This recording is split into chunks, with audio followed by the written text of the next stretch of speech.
Hello, we'll get our first proper weather taste of autumn this week. We can see temperatures below average for the time of year, north to northwesterly winds to begin with. Fairly changeable week in terms of sunshine, 1 minute showers the next during the first half of the week, and then there's a potential for something quite nasty later on. Good morning. We've currently got some rain in the southeast, which will clear away. Then for all of us, we're looking at a day of sunshine and showers, a noticeable wind too, and feeling chilly in that wind. There's been some really dramatic weather around the world, hasn't there? We saw the pictures in the Philippines earlier. There's been really high winds and storms on the other side of the Atlantic in Canada and the USA. Carol has the weather for us this morning. Hopefully nothing quite so dramatic. What's the week got in store? Morning.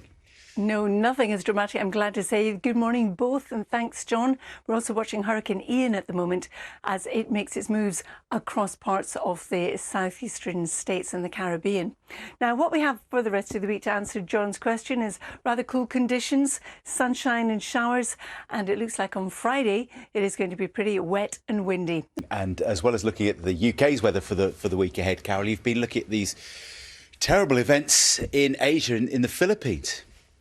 That's right. We've got the typhoon there that's crossed Luzon, actually. And what was unusual about that, John, was that it deepened quite quickly. Now, as it crossed Luzon, what you find, or the Philippines, it lost some of its intensity. So the winds dropped, but now it's back into the South China Sea. It's picking up intensity once again.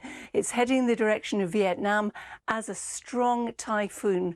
And again, the storm surge, the winds, that kind of thing, as well as the torrential rain will have an impact. And the strongest of these will be in the northern side of the typhoon. And we're also looking at Hurricane Ian, which is affecting parts of the Caribbean. It's going to move across Cuba, for example, as a major hurricane, and then its tracks taking it up across Florida. So that too will have impacts with wind, storm surge and heavy rain. So there's a lot going on with the weather around the world at the moment. Back on our shores, things are a lot quieter, although today it is going to be fairly wet, and it's also going to be windy, and it's going to be cool as well. Temperatures for much of this week will be below average, which roughly is 17 to 20 degrees north to south. Good morning both. Good morning to you too. The weather this week is certainly going to be changeable. At times it's going to be wet, and it's going to be windy, and it's going to be cool, but there'll be some sunshine in between, and that certainly is the forecast for today.